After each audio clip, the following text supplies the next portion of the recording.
This is your call to action. Get prepared, America. Economy, survival, energy, disasters. This is USAPrepares.com. Informative radio, educational radio. Interact now by emailing instructor@USAPrepares.com or text at 434-390-7953. Class, please take your seats. Now, your instructor, Vincent Finelli. Hello, everybody. Well, we haven't got Vincent Finelli yet this morning. He will be joining us in the second hour. My name is Guineith Isaacs. I'll be hosting the first hour today of USA Prepares, and I'm all on my own. We don't have a guest for the first hour. But like I say, Vincent will be coming in the second hour, and it should be all good. Anyway, I would like to wish everybody, especially the staff at USA Prepares and also the at GCN Radio Network, and also at the Republic Broadcast Network that broadcasts a delayed edition of the show. Will be broadcast on air tomorrow on John Stadtmiller's network. I would like to wish you all a very, very Merry Christmas and a Happy New Year.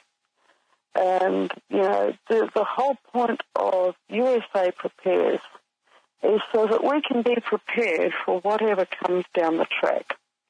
That is, and that covers a whole gamut of, things that we need to have ready in our lives. Now, I think that I mentioned some time ago about something called the Maslow's Pyramid, and that it's a hierarchy of needs that we all have.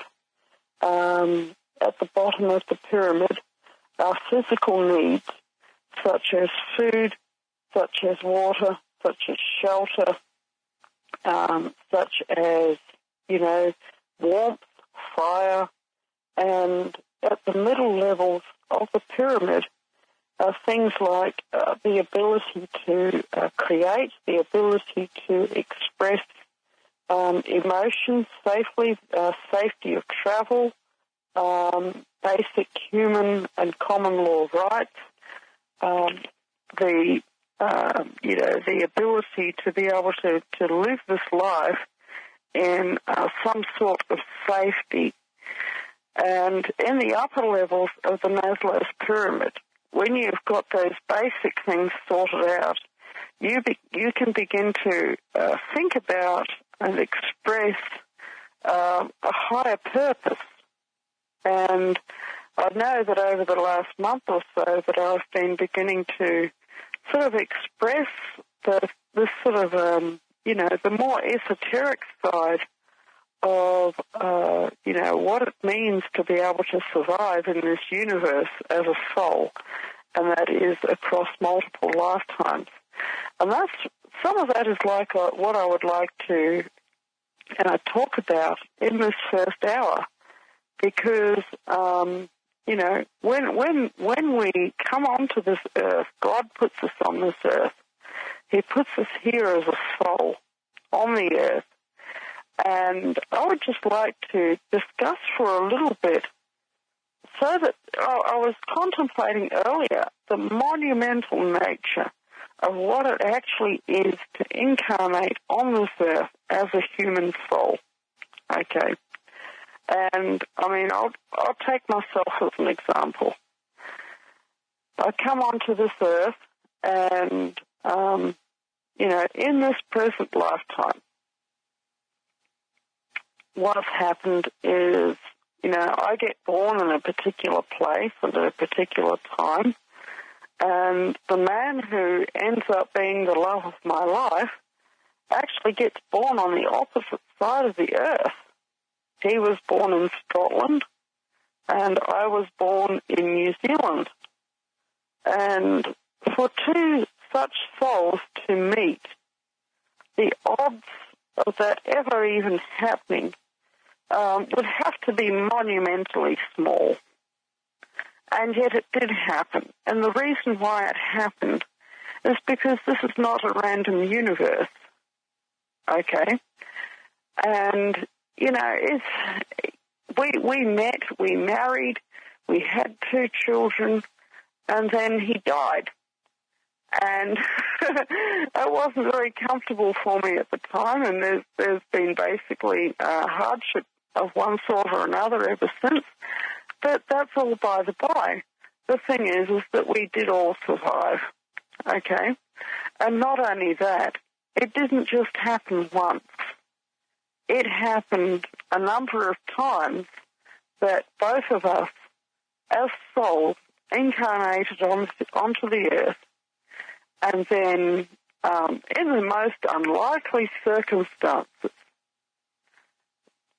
2 souls that by all rights should probably, the statistical odds of us ever meeting were tiny, and yet we met. This is it. This is what you've got to realize on this earth, that there is a plan and that there is a purpose to you being here on this earth, okay? And you've got to realize that you've got to do your best effort to make sure that you look after your physical self on this earth, because you have got a higher purpose. You've got a job that God has called you to do on this earth. And, you know, being prepared on every level, spiritual, physical, and mental, is ultimately the reason why you are here on this earth. And I'll just go into a little bit of the details of, you know, how my past life self met my husband's past life self on this earth, just so that you can maybe comprehend a little bit the minuscule probability of it all happening by chance. Okay, we'll start with the Catherine Ferrers life. Catherine Ferrers was born enormously wealthy, really opulent background. I think I detailed some of this the other day. And when she was about 14 or 15 years old, she goes through a coach ride, and her coach is accosted by a highwayman, and he kidnaps her. And basically, from what was seen, he opened the door to her carriage and whisked her out, popped her onto the back of his horse, and rode off with her. But instead of doing terrible things to her, he actually treated her very well. And because he was actually a decent human being, despite the fact that he was a highwayman, and so he actually treated her well, and she fell in love with him because, you know, that's what happens. And they ended up becoming a romantic pair. Now, what absolutely are the odds of that happening? You know, it would have to be so tiny.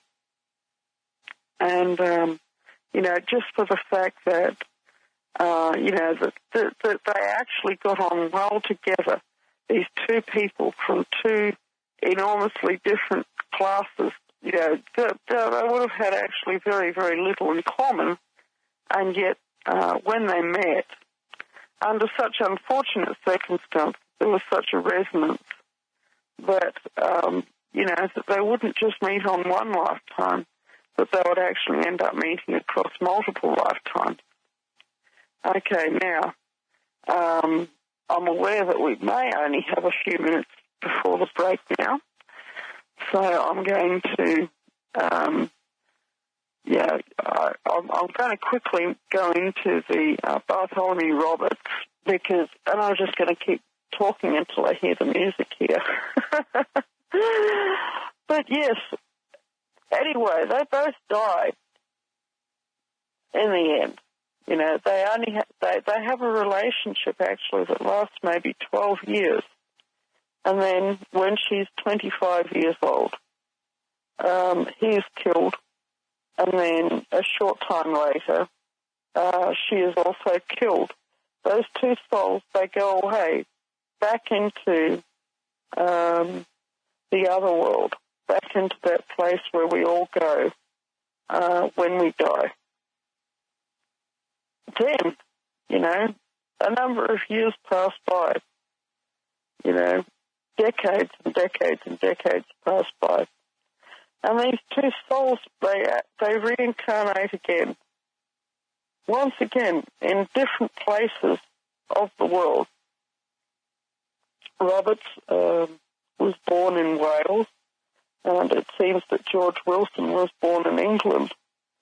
There was never really any reason for them to meet. They were born, you know, maybe 15 years apart. So, but what happened was this, that Roberts engaged in a sea career up until the last 3 years of his life. It seems that he was an honest seaman. Wilson also engaged in a maritime career and a different profession as a ship surgeon. From what I'm seeing, it's likely that that Wilson went to sea at the age of 17. And, yeah, it's just, you know, the fact that both of these people were taken by the same ship and that they met once again and they resonated. It's like you've got to understand that God is on your side. And the thing that you're meant to do when you're on this earth, it is going to happen. It really is going to happen, no matter what it is. Because once again, what are the odds of these two same souls actually coming together on the high seas and meeting and falling in love all over again? Now, we've got the music here, which indicates that we're going into a break. Hello, everybody. This is Guineith Isaacs speaking again. And, yeah, just continuing on this theme of how nothing in this earth ever really happens by accident. That includes the good things, and it includes the bad things, and it includes the people that you meet. Now, continuing on with this theme of reincarnation, now, back in 1723, Roberts was killed by a grape shot off of Cape Lopez, Africa. And in that lifetime, George Wilson, actually died a short time afterwards. Apparently, from what I'm seeing, I was so stricken by grief that I took my life in the sea. And, you know, it's a very strange thing, but to this day I can't stand the feeling of cold water on my skin. Now, I would not advise anybody to do that. And if anybody has any thoughts of harming themselves, I would say definitely talk to somebody. Definitely, there's counselling services out there that, you know, that you can go to for help. So, you know, I'm not saying that was a good thing. I'm not saying that was right what I did. I'm just saying that was something that happened. But nevertheless, in this case, God was merciful. He put me back on the earth. And not only did he put me back on the earth, I actually ended up meeting my Archie a third time. And, oh my gosh, for two souls to meet against such monumental odds from opposite sides of the whole world, from being born in opposite sides of the world to being put together to live in the same city, and yet with 3 million people living in the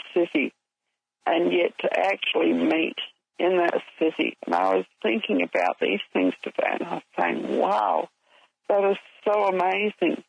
But I look around me and I see that so many of the souls that actually share my life, that I have met them, I have been with them, I've seen them in my other lives that I had on this earth.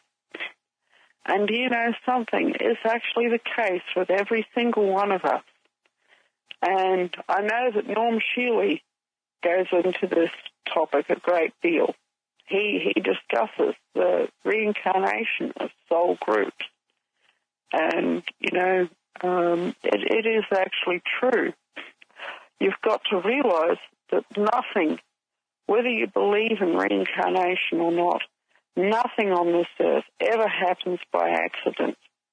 You've got to realize that your life is like a book. It's been written ahead of time, and you are like an actor in your own play, in your own book. And you might be wondering what direction your life is headed in tonight. You know, it's going into the new year, and you might have a big list of New Year's resolutions, but you've got to recognize that there really is a higher power, that God is directing the course of your life, and you have to put yourself in alignment with what God's purpose is for your life if you're ever going to accomplish the things that you need to accomplish on this earth. You know, it is really quite amazing. It is quite remarkable. And, you know, you've got to recognize it's not random. I know that, I also know that Richard Allen Miller talks about this as well. But if you could imagine that your life is, and all of our lives together, are like a gigantic tapestry. They're all woven into each other. And if you can see that at a certain point, that loom is going to get cut off, the tapestry is going to finish, and it's only at that point that you'll be able to see the amazing design that has been worked. Hello everybody, this is Guineith Isaacs speaking here. Now, Vincent is going to be joining us in just over half an hour's time. And in the meantime, I'm hosting the show. And we are talking today about, reincarnation and about the great plan that's in the universe for every one of our lives. Now, I was speaking just before the ads about how each one of our lives is like a gigantic tapestry, and in fact all of our lives together are like a tapestry that's woven together. Now this is actually an ancient image. I didn't come up with this image. And you hear this talked about even going back as far as ancient Egypt.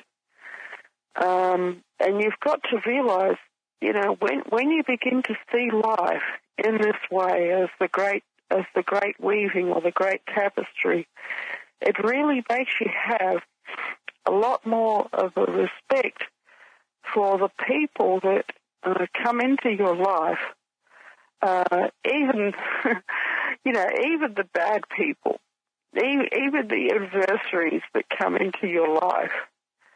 You'll find that it's the same souls come into your life when you begin to do past life research.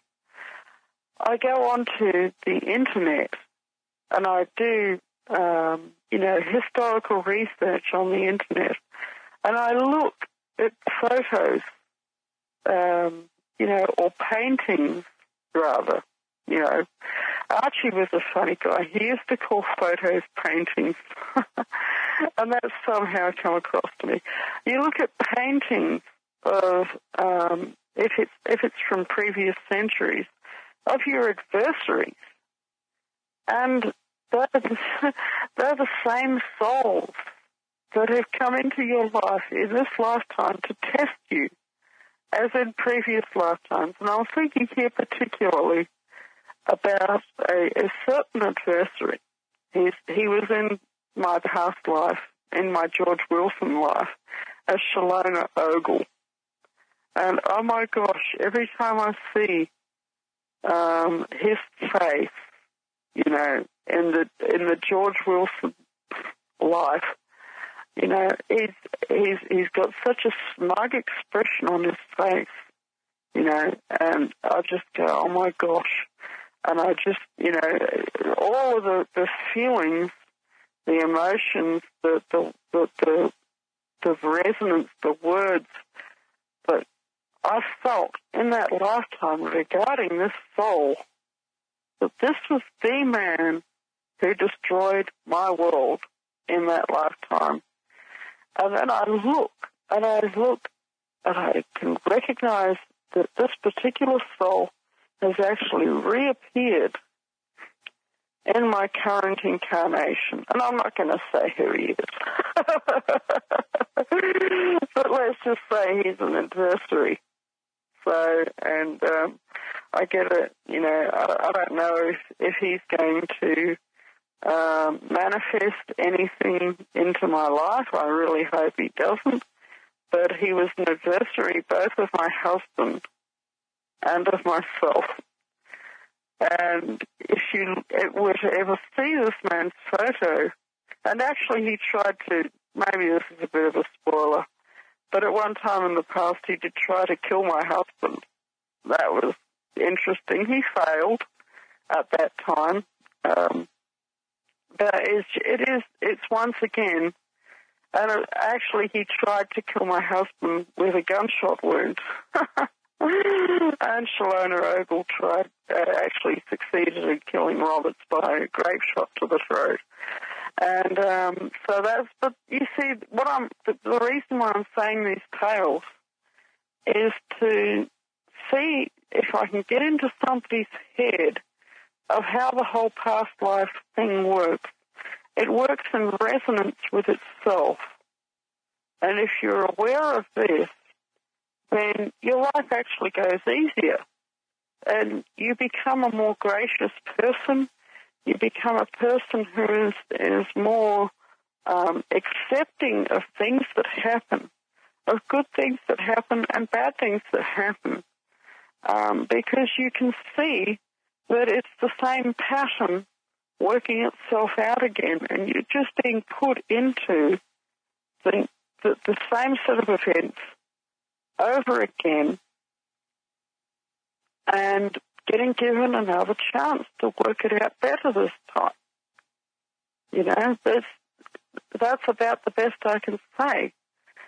And you'll get your Shalona Ogle coming across your path when you're, you know, firing projectiles at you, and maybe in one lifetime the projectile hits mark, and maybe in another lifetime it doesn't.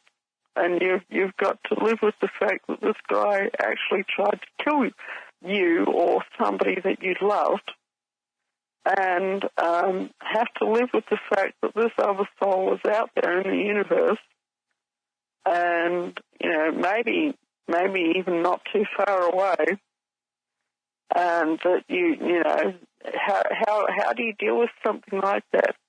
You know, but if you know about past life work, past life research, and if you're aware of who the people around you were in their past lives, and that their role in this life is likely to be similar, you know, life just, it goes much more smoothly for you. It really, really does, because you begin to resonate with the path that the universe has for you, with the path that God has for you.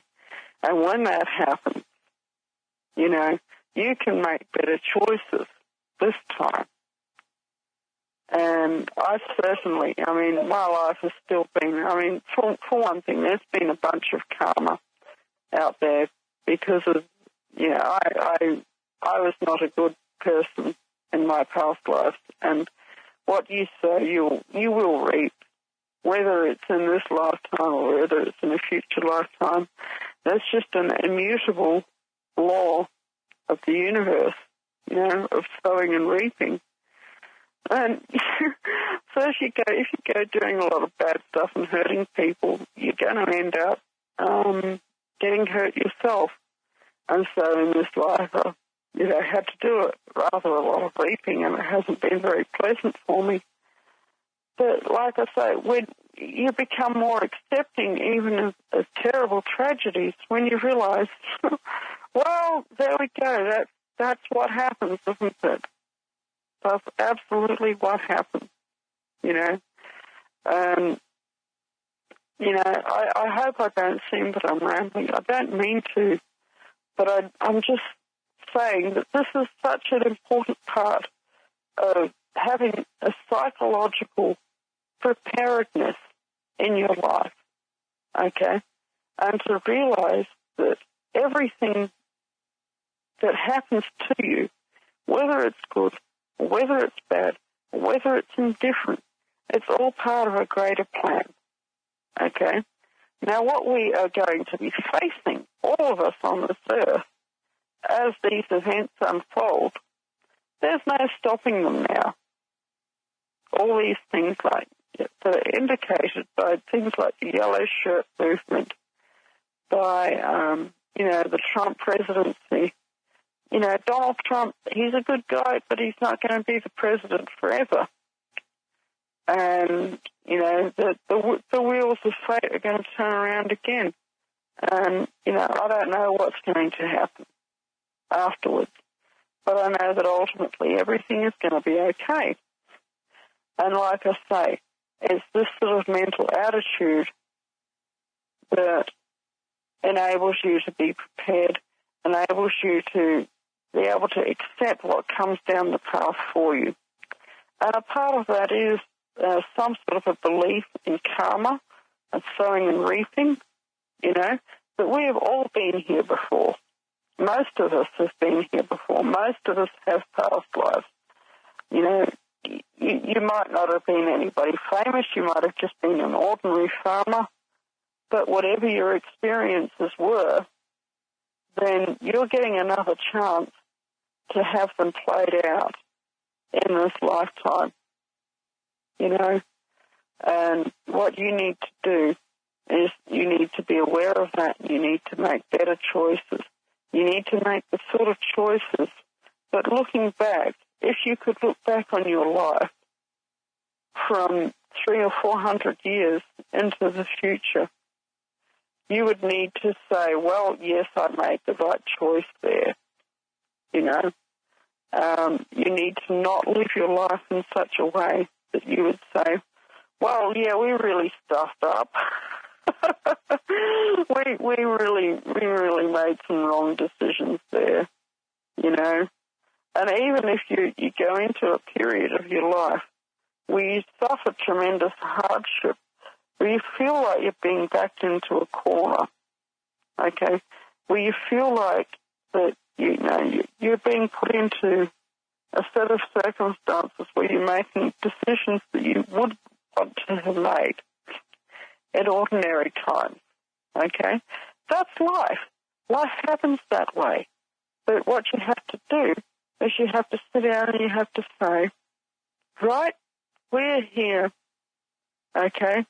Like I say, I'll use the George Wilson ship image. George Wilson's sitting on a ship, minding his own business. He's been, living in Mandrag for however many years. And suddenly one day he wakes up and his ship is taken by pirates. And what do? You've got to live with the consequences of your actions either way. So he decides to sign on with them, and that changes the course of his life forever. He goes, he would have died in obscurity. He doesn't. Instead, he meets the great love of his life. Hello, everybody. This is Guineith Isaacs speaking again. And I'm here with a cup of tea. I actually do like drinking tea. Okay. Put that down to a past life experience if you want as well. but I quickly made a cup of tea while they had the ad break. And, I just wanted to discuss in this final short segment of the hour, if you, I was trying to explain in the last segment about how if you can understand where your past lives have come from, it can help you to adjust to your life in this present incarnation to see with sowing and reaping of how everything, how everything has to come to fruition somehow, okay? But there is another side to it as well, and you'll find that you tend to go through similar experiences in your in each of your lifetimes. And with me, it was that the one in this current life, he manifested as Archie, my husband. He was a gangster, but he had kind of, I don't know that you really ever retire from the underworld, but he'd become a Christian, and he became a minister of religion, and then he had a mission work to, people in Melbourne, and a lot of those ended up being underworld types in the Melbourne underworld. And it was many years after that I actually met him. But something, he always used to say that he was he didn't used to say that he was the teetotaling pirate king. He always used to say, I am the teetotaling pirate king. Jenny, you've got to remember that's, Guineith. That's what Guineith means in Gaelic. It means Jenny. He said, you've got to understand, I am the teetotaling pirate king. So when I say I am George Wilson or I am Catherine Ferris, that's where it's coming from, okay? We are the sum total of all the people that we were in our past lives. We have all of their experiences inside of us. This afternoon I went on a horse ride. I've been riding horses since I was, probably about 14 or 15 years old. And when I was 14 or 15 years old, it was my greatest pleasure on the whole earth to get on a horse's back and to ride as fast as I possibly could. The horse that I have today is a pacer. He's a retired racehorse, so he doesn't really break into a gallop, but boy, can he trot. Boy, can he pace. Sometimes he paces and sometimes he trots. When he gets up to a higher speed, he does break into a trot. But you see, this is what I'm talking about. It doesn't mean that I have any desire whatsoever to go and rob coaches. That is not what I do. I've recognized that that's wrong, and it's right that I should recognize that, okay? But it's the resonance that comes through from the past lives, okay? There's a part of me on the inside of me that is still very much the scientist, that has absolutely no squeamishness about blood and gore and things like that. It's a part of my nature that is a very surgical part. And if I hadn't become an environmental scientist, I think I probably would have become an anatomist instead. Everyone all set? Thank you for being in class today. Guineith Isaacs is with me live in Australia. And last few days I received some very, very sad news. It was unexpected, and it shocked all of us at USA Prepares.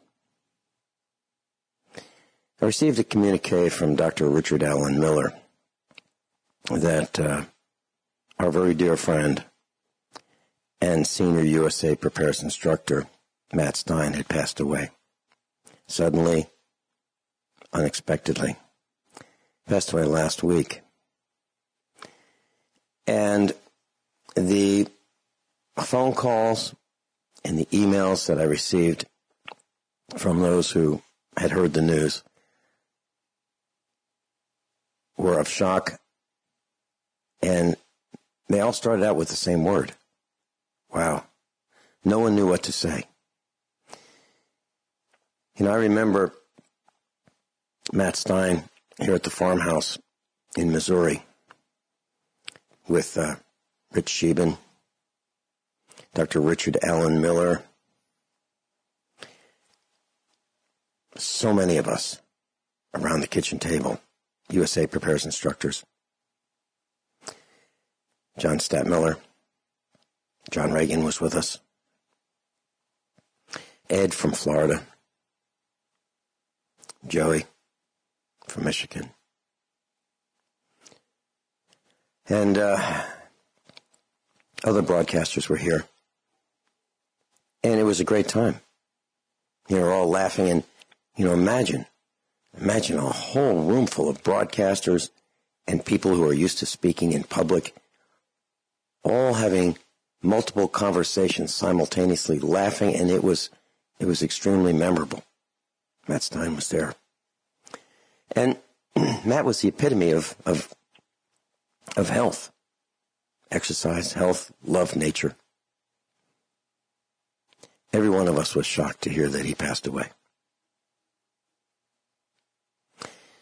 Mat Stein had written 2 books, actually 3 books. And one was When Disaster Strikes. Another one was When Technology Fails. Matt was a design engineer, a green builder.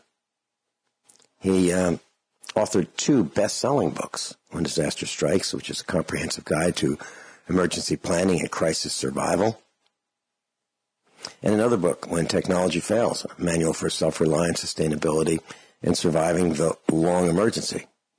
And he wrote a children's book called Geronimo the Frog.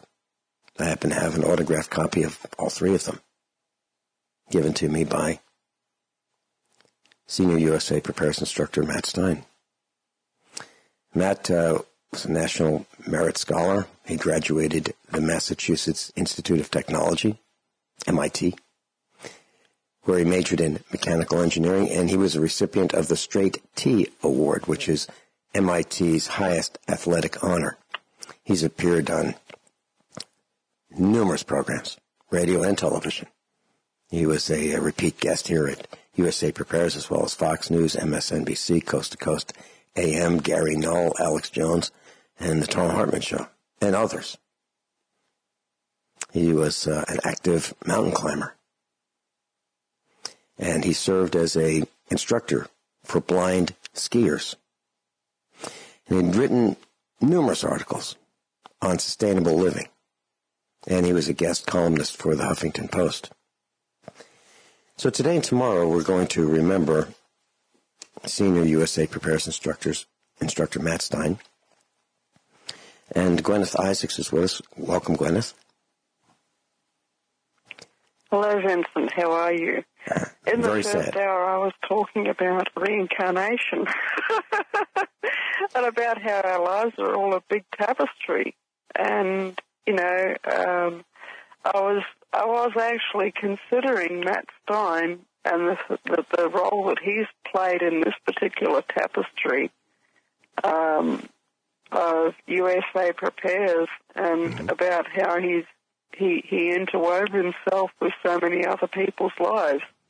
Absolutely. I think that's what I was getting at. I'm just trying to say to people, you know, you've got to really treasure the people around you, and you know, just to recognize that they are there. They are so precious. They are there for a purpose. Yes. And you never know when one of those threads of that tapestry is going to be cut off. Yes. And joining us, you know, from what you were saying then. Yeah. Joining us from the West Coast is Matt's son, Josh Thatcher. Welcome, Josh Thatcher. Good morning. Yeah, this must be extremely difficult, Josh, to do. And Josh has joined the faculty of USA Prepares. And his role is going to be carrying the mantle that and continuing the legacy of Mat Stein with information on how to survive the disasters that are ahead of us when technology fails. And one of the things that your dad talked about, Josh, was his warnings to the world about nuclear reactors, the precarious position that we're in, the potential for failure, and when the grid goes down, the cooling system goes down for those nuclear reactors. And those cooling systems have to be restarted. And how do we restart those? Well, with diesel generators. And that's great because we might have between 2 weeks and 30 days worth of fuel to power them. And when the fuel runs out, we are dependent on getting more fuel. But how do we do that when the grid's down? So because the refineries are dependent on the grid as well. So this is as Gwen said, an interwoven tapestry of technology that is precariously perched, as my dad would say, and Matt was warning us about that. So, Josh, would you like to share what it was like in your childhood growing up with world-known Mat Stein? Sure. Matt came into my life when I was about 3.5 years old. So my very early memories, are lost to me for the most part. But what I do recall in my younger years was a lot of traveling. When we came up, my mother met Matt at an EST seminar, if I recall him telling me, which I'm not really 100% sure what those were all about, but I was, given ideas from him that they were about, intuition and, whatnot, and they were, instantly in love. And we traveled in a VW bus across the United States, which was my earliest memories being with Matt, was, trucking across pretty much the entirety of the country and getting to the other side. And one thing I do recall that was ironic was when we did get to the other side of the country in New York, my parents said, "Yep, time to get back in the bus." And I said, "No, that's not going to happen." I thought we were stopping when we got to this side for a little while, so I refused, and they essentially had to put me on an airplane to get me home because I was not getting back in that bus for another 3 months. But beyond that, the very early memory, what I recall most about Matt when I was younger was that he was always very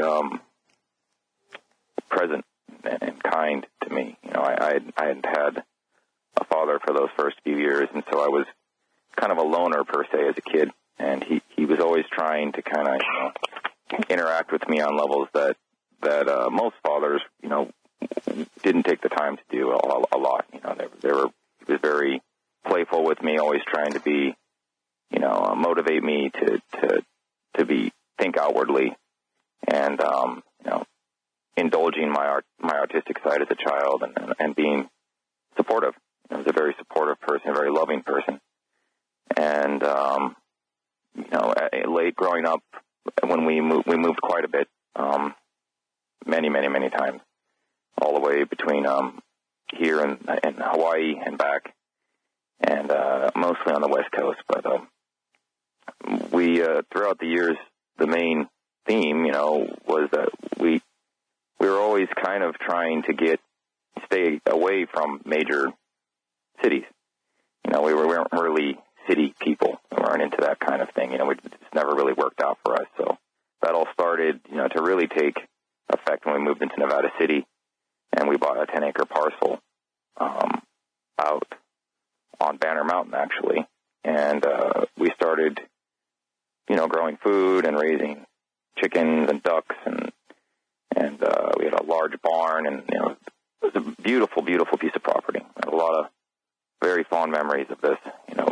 My sister was very young at the time, so she grew up in this area, and we had a lot of great things that were coming that way. And unfortunately, Matt lost his job in the area, and we had to move up to the Sierras. And once again, trying to kind of stay away from the city life, living in the Sierra Mountains, which is, at the time, in Truckee, California, was quite more or less isolated. It was a very small town with very few people in it. But he was very, a very active person, per se. He's very skiing, rock climbing. Most of my memories as a child are revolved around activity, physical activity with my father. Did a lot of rock climbing, a lot of mountaineering, a lot of hiking, a lot of skiing, things that were, quite hard as a kid, to learn and kind of get into. But he was always very helpful and, a consummate professional in that realm of, rock climbing especially. He was an incredibly good rock climber. And he was actually renowned at the time for some of the climbs he had completed, and I think at one point was in the top 10 in the United States.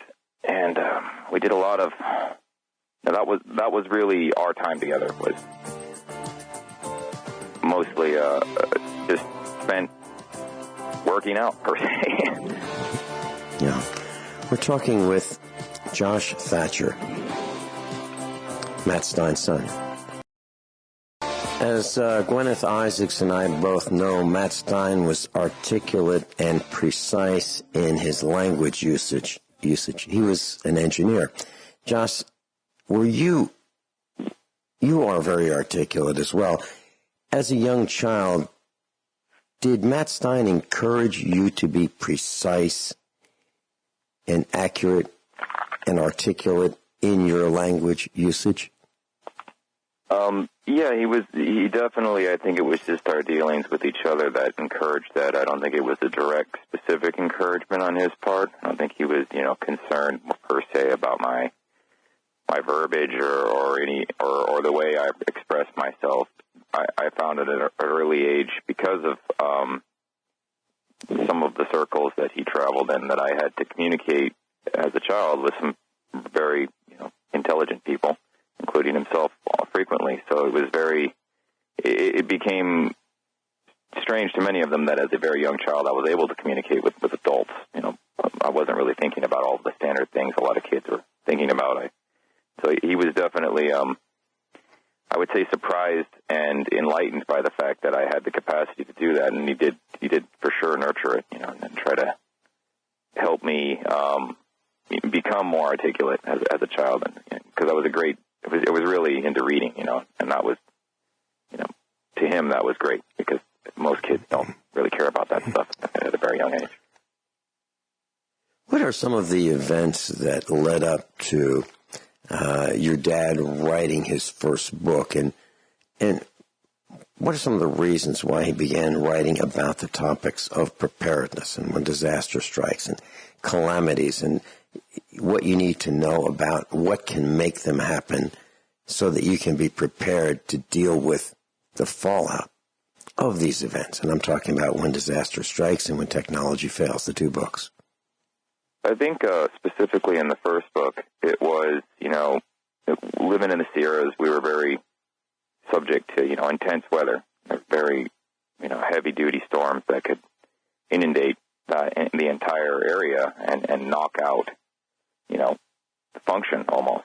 You would have these snowstorms where we would get 12 feet of snow, and people would be locked in their homes, essentially, in winter. And this is people were used to this type of thing living in the Sierras because, the elevation and the snow load. But that was kind of one of the things that we noticed, growing up, and that he noticed, was that there were these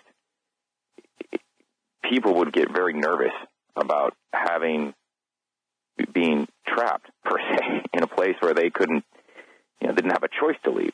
And when you had such a thing as a power outage in these time periods where these huge snow loads would come, which happened frequently, actually, we'd be, essentially gathered around the wood stove, keeping warm and, playing games and burning candles. And it really wasn't a hindrance in our life. But other people, when they'd come and experience this, were really disconcerted about it. It was very, frightening to them. And I think he started noticing that, how easily people don't have a tolerance for a disruption in their daily lives, even if it be just a day or even a few hours. and that most people in that state become slightly irrational, and start getting very concerned about things that they really don't have control over. And instead of thinking it through and being like, hey, the power's going to come back on, maybe, but maybe not. And if it doesn't, we have enough food. And the worst case scenario is, we're going to have to travel somewhere in this snow. And it was very strange to him and to us as a family when we did have guests that, had been trapped with us sometimes for days, their reaction. And I think that was definitely a motivating factor.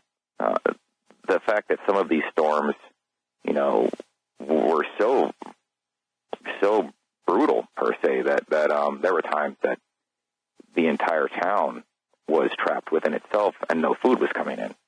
I do recall a specific time when it was about a solid 8-day period that Safeway was not receiving any truckloads of food at all because the entrance and exits of the Sierras were closed down. And the majority of the people were fine. The locals were fine. But because it's a tourist destination, all these tourists were not fine. And they started having real problems with this, So that was definitely a catalyst, wow.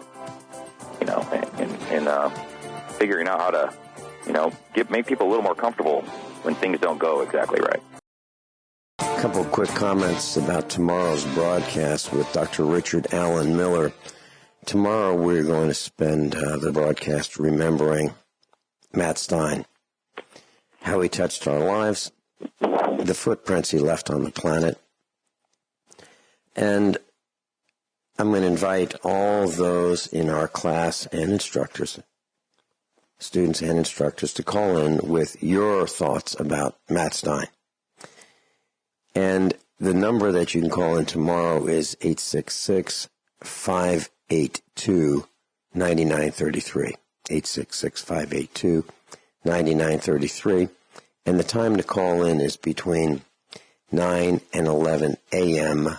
Central Time. That's tomorrow. In a couple of minutes, I'd like to have Guineith's comments on what she has learned, seen, and heard from Mat Stein on USA Prepares. But before we do that, Josh, your personal contributions to the first book, what are they? It was many-faceted. I would say we because of the relationship I had with my dad, when we would go out and do these camping-type hiking things, we'd always discuss, a multitude of different subjects. But one of the subjects was the concept of what, after knowledge of all, living through these snowstorms and seeing this isolation kind of thing about what would happen, with people in general, if they just more or less proverbial lost, control of themselves in a situation like this.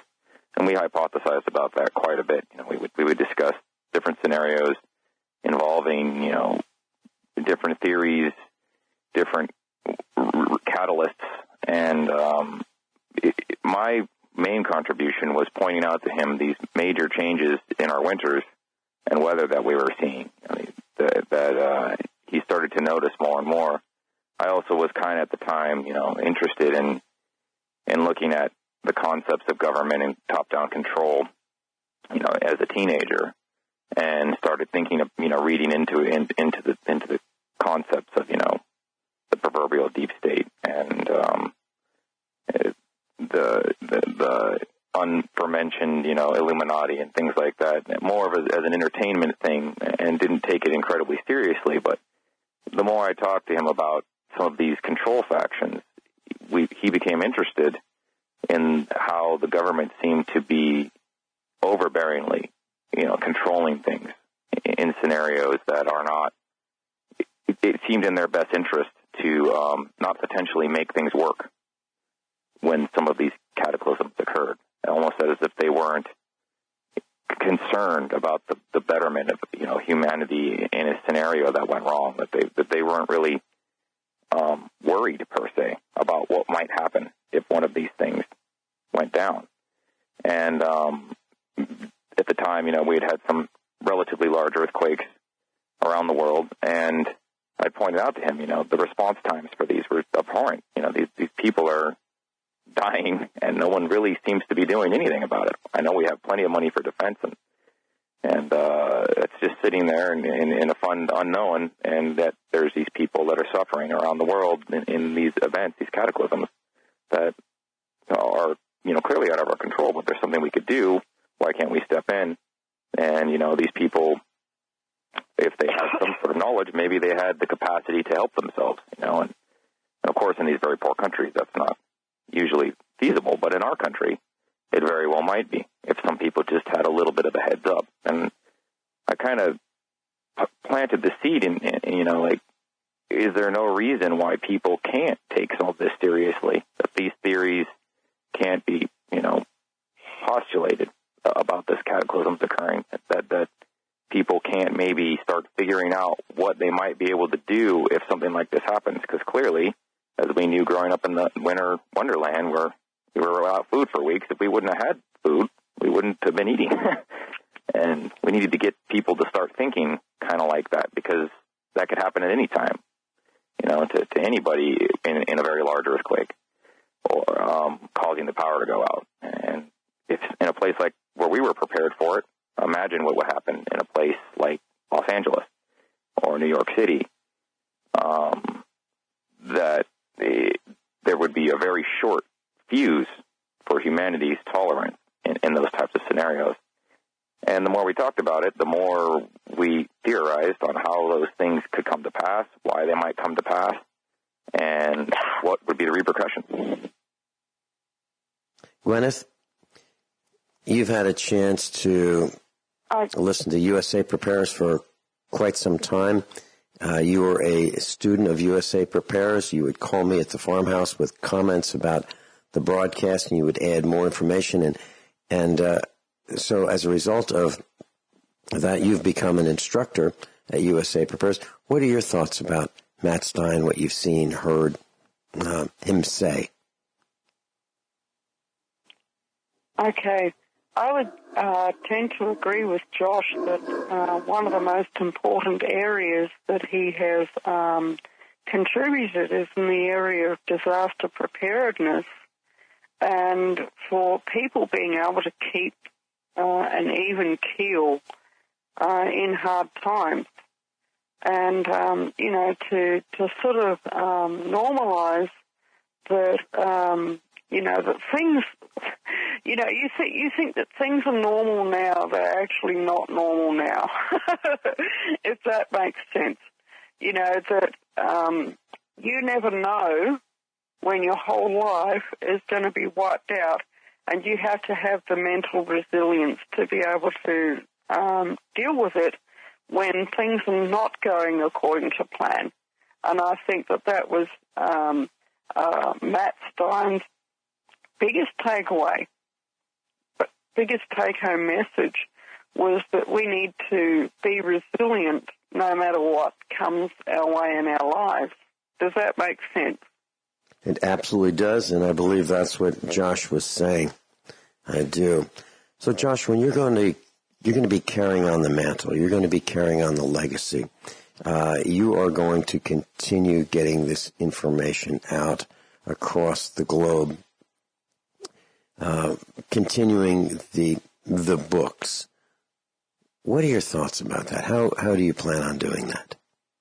Well, at this point, the scenario has become, kind of the whole thing is sudden, to say the least. So I'm kind of being dropped into a situation that I'm going to have to kind of wade through those waters to figure out the best I can as I go. But I do have some very, I think, good ideas on how to go about doing that, and mainly whether it involves specifically writings or communicate between individuals that are already in this thought pattern. It's going to be really based on on how I can achieve these things through my. I'm not a professional in any of these manners, so I kind of have to just figure it out per se. But my ideas are that I would like to develop a system, with my father's legacy in mind, that is a way of communicating between all of the people who are of this like mind, and a form of I wouldn't say currency, but a form of trade, a system of trade between people and these communities. Because in my opinion, one of the things my father didn't really stress as much that I feel is important is that we have all these people who are prepared, but most of them aren't in communication specifically with each other. And there's so many people out there that have farms, that have goods that they produce, that have knowledge to share. And I know that this show, is a beacon of that, and people call in and instruct. But I'm thinking more on the lines of physical trade and establishing a form of system, using what technology we have available to us now, for how long that lasts, and trying to create a barter trade system between people where we can eliminate the failing dollar from the system entirely between us. It doesn't have to be a worldwide system, doesn't have to be even a countrywide system per se. We're not expecting the government to change its ways and, affect different types of currencies. I'm talking about just people being able to come together in a place and trade their goods directly for goods, and putting hypothetical numbers on these goods so people can recognize what their goods may be worth in that format, and also giving them a system of communication between individuals who choose to participate, and a form of a rating system to show people, this person was capable of providing this in good order and in quantities preferable. So these are all ideas that I've had for some time and had kind of expressed them to my dad. And, he was hyper-focused on his survivalism concepts and was definitely very interested. And we just never really gotten around to figuring out how to implement this type of system. And I know it's a very large undertaking, but I feel that it's important. I feel that it's something that may be able to change things, for at least for the people who are very interested in what's to come, and things failing. And if we can all stay together in this, we're a force to be reckoned with, comparably to us all being isolationists or individuals. We can definitely, as a whole, profit. Josh, you're absolutely right, and I'm looking forward to you continuing his legacy and not letting the information stop with what Mat Stein has already written and published. It needs to continue. Times are changing quickly. The acceleration for the potential of disasters is worse. It's worse now than it was when Mat Stein was here at our home. The economic calamity that we're facing right now is very serious. If just look at the stock market dropping, hundreds of points per day. That's just one small speck of the problems that we face. Guineith Isaacs is with us live in Australia. Josh Thatcher live with us on the West Coast. So what are we looking forward to? Grid down, supply chain down, farming down, clean air down, currency value down, simplicity of everything in our lives is down. The potential for catastrophe is up. Guineith, your thoughts?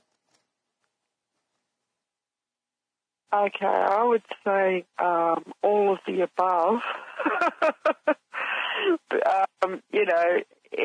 When I'm out and about, I talk to people who are military veterans. I talk to people who have their ear to the ground.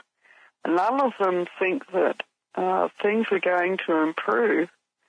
And, Mat Stein, he may have passed on, but he's not gone, if that makes sense. His words will live on, and they are going to continue to help a lot of people going into the future.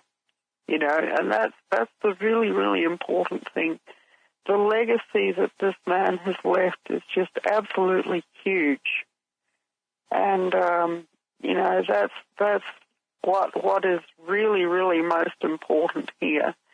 And we need to continue to pay attention to what he was saying, because he knew what he was talking about. You know, it's the fragility of our systems that he was so aware of. You know, whether it's the nuclear power reactors or whether it's the supply chains or the fact that, you know, quite literally our whole world can be taken away by a single brush fire or earthquake or storm, then, you know, it's, you know, we've got to remember this, and we've got to normalize that these things are going to happen, and then, you know, to build the resilience that's on the inside of us. And I think that was his biggest take-home message through all his work, all throughout his life. Does that make sense to you? Yes, Guineith, I have to agree completely. Mat Stein, his words will live on, and they'll be amplified and added to by his son, Josh Thatcher, in his writings, in his communiques, and including his work in the future on USA Prepares. Josh, I'm sorry that we had to meet this way. I'm thankful that we did meet. I'm thankful that you're going to continue Mat Stein's legacy. We're all thankful to that and for that. Josh, do you have any comments in the last couple of minutes of this broadcast hour?